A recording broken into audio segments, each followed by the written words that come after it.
I suppose one of the most difficult things about teaching these learners with learning disabilities is that there is such a range. Some of them are very shy and quiet, some of them might have challenging behaviour.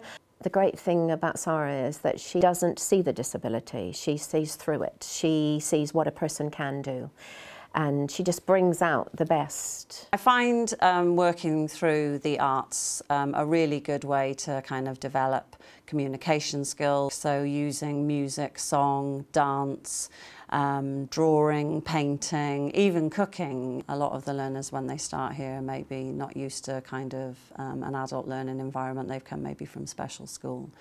So I think it helps them to sort of develop their confidence. It's her enthusiasm.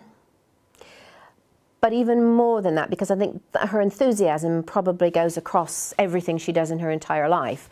But what makes her an inspirational teacher is that she cares about every individual and she sees everybody as an individual. Sara and Stars, we kind of formed last year. It was a collaboration of the life skills and work skills learners from Coleg Powys and pupils from Ysgol Penmaes, which is our local special school.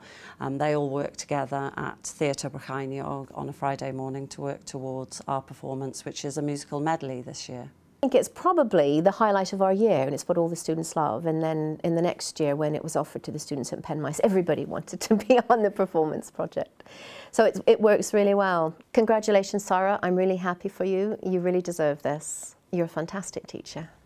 It was just wonderful to read all the things that people have said about me, and it's just, I'm so pleased that that's what people feel about me and that what I do is worthwhile.